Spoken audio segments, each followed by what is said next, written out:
Welcome to the first episode of Excerpts from Experts. This is an initiative by the bi-monthly magazine Career Beacon to decode the new education policy which was released last week. There have been a couple of questions, though it is welcomed very heartily by all the educators, the newspapers, the media, everywhere it is flooded that everyone is welcoming the policy. However, the right time to execute to understand that what policy is having the nitty-gritties is to understand from the experts. And experts are no one else than the principals and the chairman of the schools who have actually, modulated the complete school in a manner for over the years wherein the previous education system was followed. Now, to understand and decode, Career Beacon has ensured that we speak to experts, and we will ensure that the excerpts from the expert sessions are actually going to all the public so that the policy can be decoded in a very easy manner. To bring this, we have put it in various episodes, and today being the first episode, I have an eminent personality with me, that is Mrs. Sunita Srivastava, who is from VLS International Public School, Bangalore. We are really grateful to her that she has graciously agreed to share some of her time and share the knowledge about what is the new education policy is all about. So, Miss Sunita, welcome. Miss Sunita, thank you, Miss Sunandara. She is the founder and the principal of BLS International Public School. She is based out of Bangalore. She is an award winner of Indian Education Award, Innovation Award, and she has been into this from last 20 years. She has managed ICSE and the CBSE school. So, Ms. Sunita, welcome to the session, and I would like you to put up this, excerpts that what is the new education policy all about. Greetings to all the viewers. It's a pleasure to speak on this platform. Before speaking what is this new education policy is all about, I would like to speak about the objective. Why this new education policy has been framed after a gap of 35 years. We are all aware that a nation grows because of its human resource. If the human resource is strong, the nation is strong. So that's the reason the objective of this education policy is to develop full human potential for the development of nation through education. This is the objective. Now coming to the motto part, what is the motto of this education policy? Universal quality education for all, especially the youngsters. We in India, the youngsters are more in number, and in the coming years it is going to be increased. That is the highest number in the whole world. So we need to capitalize on these young generation. So how do we capitalize that? We can capitalize that through education. This is the weapon which is going to solve all of our problems. So the motto is, according to the document, it says that by providing universal quality education to the Indian young population, which is highest in the world, India wants to be on the forefront, and this will determine the future of our country. So according to the Sustainable Development Goal 4, that is SDG 4, it says that to ensure inclusive and equitable quality education and promote lifelong learning opportunities for all by 2030. This is to maintain the uniformity. You may be wondering, most of the schools are doing it. They are doing this learning for life. But if we see India on a bird view, not all the schools are doing. There is no uniformity. There is, if I have to take it on a scale 0 to 10, some schools are in 1 and some schools are in 10 level. So where is the uniformity? How can we ensure that all the youngsters have received great kind of education? So for that reason, this education policy has been revamped, restructured after 35 years. Now, we are all aware that a lot of challenges we are seeing on the technological front. There is a lot of advancement. For that, we need skilled forces. Just doing engineering and a graduation will not be suffice. For that, we need skilled people who are very well aware of how to use the technology, how to develop the technology, and how to modify the technology. That kind of skill is required in India. If we talk about mobiles, we in India, we don't have our own mobile. We are importing from other countries. So the aim is to develop our own sophisticated mobile. The aim is to develop sophisticated TV for ourselves. We need not rely on the import. So this is about technological advancement. When I talk about environmental challenges, we do have a lot of challenges, and the understanding should be from the beginning. Of course, many of the schools are doing, but again, uniformity is not there. For that, this education policy. Now, apart from that, this new pandemic has given a different perspective for our thinking. A small virus of 1 centimeter can create such a havoc, and we with a billion of population, if we are not doing anything to that, then we should put a question mark on ourselves. So for that, research is required. Revamping is required. Now, moving to the next, which is the guiding force.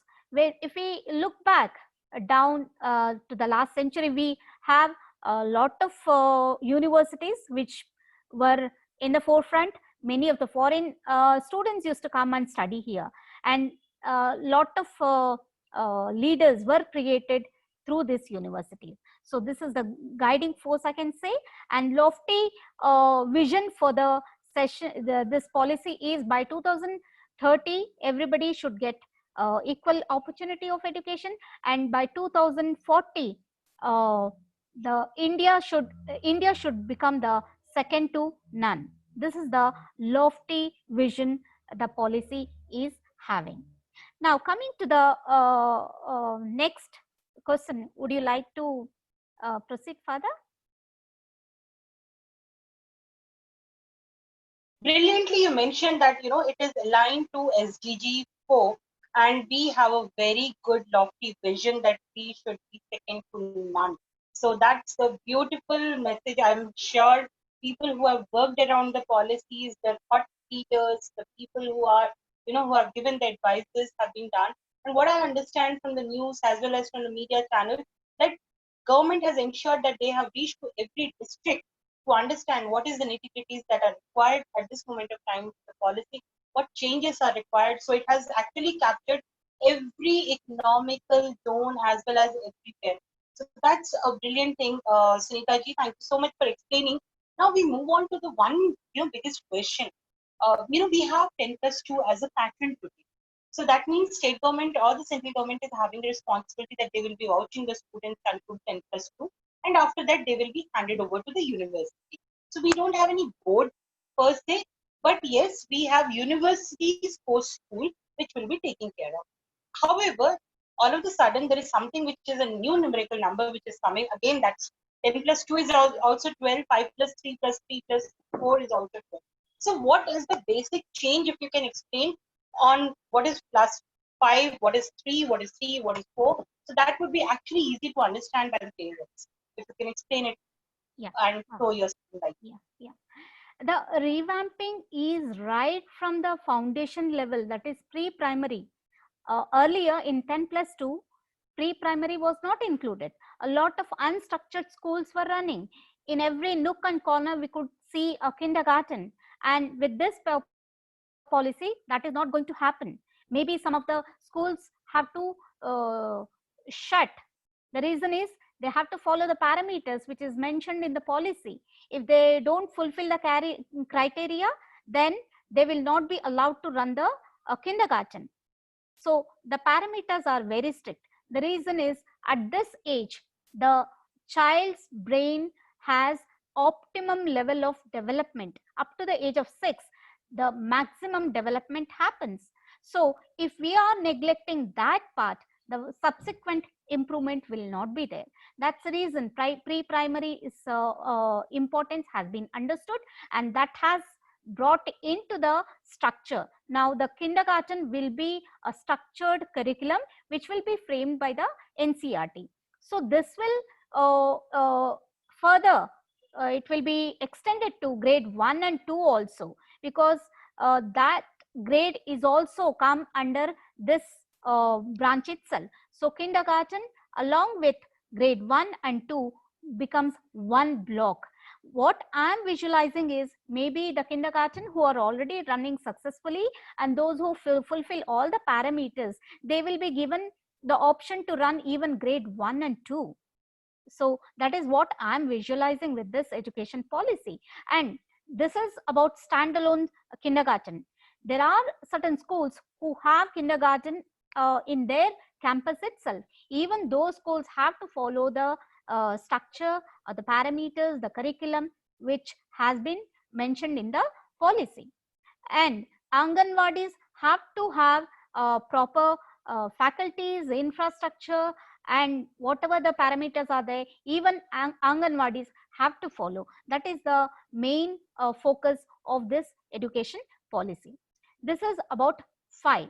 Next, coming to the next 3 years, it is about preparatory. The children who are from grade 3 to 5 fall under this bracket. The preparation will happen for the next level. That is, the content will be less. The students will be allowed to ask questions. The curiosity will be given more importance. It will be learner-centered class, and most of experiential learning will be happening. Lot of burden on syllabus will not be there. The more of field trips, more of collaborative learning, all these things are expected in this particular sector, I mean preparatory segment. And next comes the 3 years. Again, it is from grade 6 to 8. There the children will be exposed to the higher level of higher level order thinking, because that is the base for the next level. So here the students will be exposed to the semester level. Apart from that, apart from the curriculum, there are more other options which are more important according to the education policy. Most of the schools are already doing it, but still it is about integration of art, integration of sports, you can say the experiential learning. As I said, it will be continued, and many more things. The document has listed a long one, and it is already happening in the schools. And so I believe if it could not be wrong if we will say the new education policy is entirely drafted based on the life skills that are required, so that every phase is giving some kind of life skills.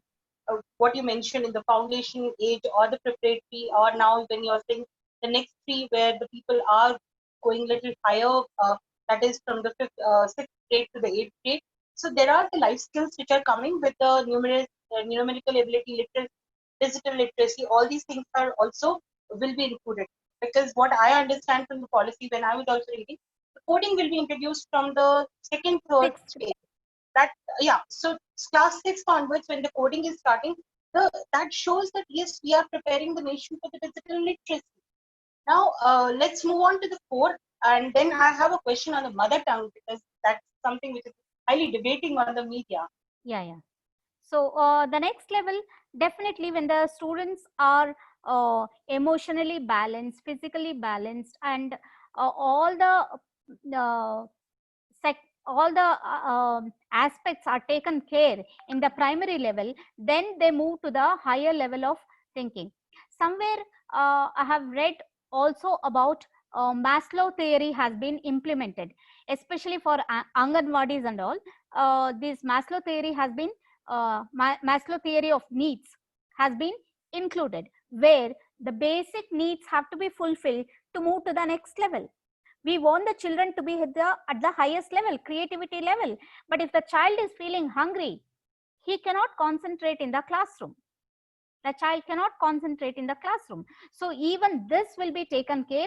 Along with giving the midday meals, they will also be taking care of a kind of breakfast and whatever available in the local area that will be taken care in Anganwadis.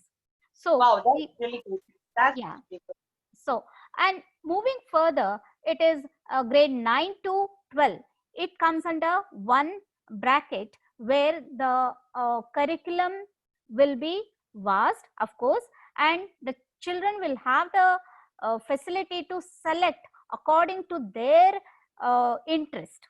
Earlier, we had three formal structures. Either the student used to go for science, who is interested in engineering and medical, and those who wanted to go in the business segment, they used to take commerce, and those who wanted to take literature, they used to go for arts. But here, a student who is interested in taking physics and also interested in literature, he can go for that. That option is available. That specialization is available. Suppose I want to take maths, along with that I want to understand the economics, so that my financial conditions are balanced from the beginning. So for that, the student has the option. Maybe the child is very good at arts. The avenues were not available in the beginning. Now he wants to include that as one of the subjects, and most of the children are interested in sports. Maybe that could be one of the subjects. Already in other boards, these facilities are available, but again, it will be in uniform structure, curriculum prepared by NCERT. So I feel that this semester system, it will be included from grade 6, as they need to study a certain part. It is always advisable to learn in chunks for the better understanding. If the child wants to understand the concept well, then it should be broken into pieces and then understood. Then a big picture has to be seen. So that is what happening with this new education policy. Very great insight, Mr. Nita, because that you have very aptly said that, if you're taking the information in bits and pieces and in chunks, that is more absorbed as compared to when you are taking a bigger chunk. I believe our body system is also saying that, you need to have consume the food in smaller chunks so that the more nutrients can be going inside the body. I believe there would be big brains who have actually worked on this calculation. Well, ma'am, during the due course of time, there is something which is introduced as mother tongue necessary. Can you please throw some light on it? Because there is a huge debate which is going on in media, and which is quite confusing. So you could be one of the apt person who can actually share about it. Being an English teacher, I was really disturbed when I saw this news on the social media. But I felt that I should visit the proper site to understand this. Social media can give opinions because they have deciphered in that way. Being educationists, we have to refer for the facts. Who can give the facts? It is Ministry of Education can give the facts. So I directly went to the website and downloaded the document, which is 60 pages, more than 60 pages, and understood line by line. And then I felt that the whole perception of this mother tongue or a home language is completely misunderstood and mispresented. Can you please simplify it for our viewers that what is this mother tongue thing, if you can share it, because there is so much of ambiguity right now, and people are harping on various theories which are coming from the media or from the people who are doing these kind of seminars. Exactly. As I said in the beginning, the primary focus of the pre-primary elementary education is numeracy literacy, and the child will be definitely exposed to all the kinds of languages because the grasping power at this age is very high. That's the reason all the languages will be exposed to the children. So moving ahead, the children will be expert in the preparatory stage. They will be going for the they will be expertising this particular skills. And in the meanwhile, if the child is not able to understand in English, that can be translated into the mother tongue or in home language. There is a difference between home language and mother tongue. Mother tongue is what I speak in my home, but home language is what my community is speaking, what my area community people are speaking, what my city is speaking, or what my state is speaking. That is home language. Suppose in Delhi, we have people speaking in Punjabi, Haryanvi, maybe Urdu or Tamil, but the common language is Hindi. That is called, the common language is called home language, and that will be taken into consideration. The teacher will be teaching the children in English as well as in that home language, that is Hindi, for better understanding of the child. Here the concept understanding is more important than the language. That is what the advanced countries or developed countries have done, and the same thing has been brought back to our country also. And apart from that, the bilingual theory was also there, but it was not practiced widely. But now that will be practiced widely. That will give confidence to the rural children that even though I'm not understanding in English, I can understand in Hindi, and that is how the creativity is brought out. And in fact, if I have to say, rural kids are more bubbling with creativity. If we explain the concept in their own language, they will come out with wonderful innovations and creativity. So true. Now, thank you so much for clearing on the, the clouds and the uncertain things which was going in the media on the mother tongue. You have really explained it in a very super manner. Well, there is something which is called progress card, which is giving a holistic approach, which is multidimensional evaluation that will reflect on each learner, starting from your self-rating to the peer assessment, then to the teachers. Would you like to share some thoughts on it? Will there be any rubric which would be given, how students will be judging the parameter, and what is the objective of this 360-degree evaluation? I feel this 360-degree will give more confidence to the child. As far as the content is concerned, the content will be lessened and more importance will be given to learn how to learn. If the child has learned how to learn, then we need not put a lot of effort in the coming days. That skill has to be imported in the beginning stage itself, so that the efficiency is developed. The child is allowed to think critically, answer the questions in his own modified way, and has the option to question the teacher. Earlier this option was not there, so the child will be having the option to inquire the teacher. And the progress report, if it is holistically done, then definitely the child's confidence will increase. How it will increase? The teacher has given the certain grades for the child. Now the peer, he will also assess the same work, and according to him, he may notice something interesting in that answer. He may give another half mark more. That will increase the confidence of the child. And maybe when the child, he himself go through the answer sheet and marks it, definitely understanding is much better. This is, I'm not saying theoretically, we have practiced it in our school, and I have seen that the students are sincere in this, and they mark what they deserve. They don't mark whatever they want. Only thing is, in the initial stages, it has to be explained properly how it is going to benefit them, how learning will impact, how their personality is going to change.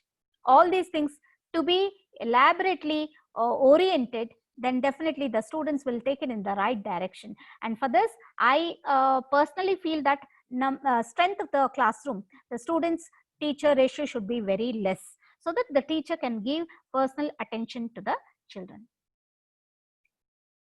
Perfect. So what you mentioned is that this rubric, the way that we have designed the 360 will actually give more insights and a more decision-making power to any of the students to understand how to evaluate. And So definitely, as you said, rubrics should be there. We, when we attended a CIDTL class, we understood that rubrics and all. And the same, if it is implemented, they will do perfectly all right. Only thing is, instruction should be very clear. perfect. So the teaching would be more instructional, and wherein the thought process will be aligned with the caliber of the student, and of course that will also showcase what is the integrity, which is one of the life skills that has to be taken care of.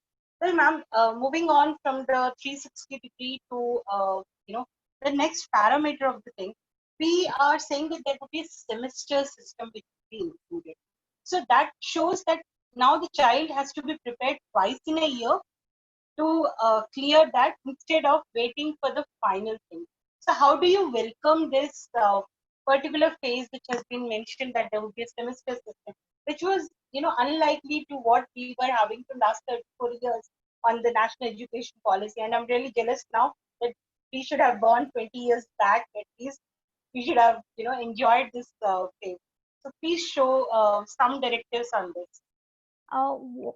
Some of the students have this book phobia. When they see the big book, they develop that phobia.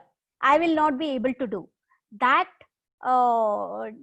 Feeling might come in the children when they see the semester books. Definitely it will give them confidence that I will be able to do. That confidence is required for the child to develop. Each child is having ability. Only thing is, we have to change the way we instruct them, the way we treat them. And this semester definitely will give advantage to the students who are treated as below task, and it will bring them to the next level, definitely. And also that students who were very having very high IQ, what they used to do is, they used to study 1 day or 2 days before the examination, and they used to crack all the examination without any effort. That had developed a kind of superiority complex in them, which is not again good. So both inferiority complex and superiority complex is not good, and this system will definitely take out both the things, and there will be uniformity, I believe. Perfect, ma'am. So that means this is believably, obviously students should welcome it, because that would actually remove the book phobia, as well as that will give an entire different perspective of the student. There would be no below average student. Most of the people have to prepare. That's a beautiful thing. Ma'am, coming to the last question of the thing, what is your one message that you would like to share with the parents and the students on the new education policy, as there is too much of hype that is created on media? Yes, there are people, eminent people who are coming and discussing the thing, and showcasing whatever they are, sharing their information rightly. But what is your one message that you would like to give? Yeah. As I said in the beginning, when I saw these news on the social media, I was really disturbed. I thought the importance of English is gone. Somewhere we need English. It is the global language. Indians are known for their good English. That's the reason the demand for Indians is all over the world. We have the due advantage. Uh, uh, but the thing is, we need to take the information from the proper source.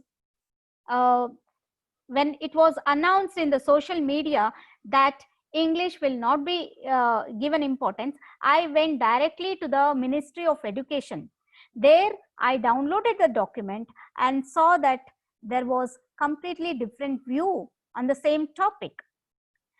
The document says that whenever possible, to use home language or mother tongue. It has never said that English should not be used. So take the information from the right source. Don't rely on opinions, rely on facts. That will give us confidence that we are taking from the right source. Thank So you so this is one thing. And next thing is, don't be panic. things will settle in a span of a few months. So don't be panic. Everything will be settled for the next academic session. People are working for it. Perfect. So such a simple but very effective, powerful message that you have put to the parents, that do not rely on unrelevant sources. Go to the source, which is Ministry of Education, which is formerly known as Ministry of HRD, so that you can download the right document. Yes, in fact, I also agree to it, because in many forums which were launched just after the day, the NEP was announced, that someone said UGC would be out, ICT would be thrown out of the window. Whereas the policy says that all of them will be merging together to bring us a bigger, collaborative way. However, people have interpreted ICT will be going out, UGC will be going out, which is, utter nonsense. That's absolutely, this is what even you articulated in a very beautiful manner, that not to go with the hype, not to panic, refer to the document, and of course the guidelines will be there. It was really lovely talking to you, Ms. Sunita, because Voice. I think you need to unmute. when it comes to the education policy.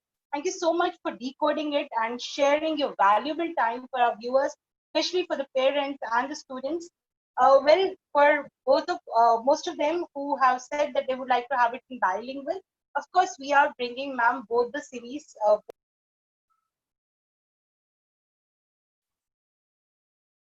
We have different reasons who will be looking at it. So people from the down south, we cannot actually put it in Hindi, otherwise they will not be comfortable. And for people who want to have it in bilingual, of course, our principals who are coming up in the next episode, they would be talking in the bilingual thing. So once again, Sunita ji, thank you so much for valuable information that has really helped us to even to decode myself, as well as my viewers who are looking at this moment of time. Thank you once again for the Thank valuable you thing. so much. Thank you so much for inviting me. Thank you. And for the viewers, we are not stopping here. We are bringing daily more episodes with eminent principals, with the eminent educators, so that you can decode the national education policy in a more simpler way. With this, we sign off, and we will be coming with the episode 2 very shortly, maybe by tomorrow. So stay tuned, and until then, please stay safe. Thank you so much, Sunita. Thank you. Thank you.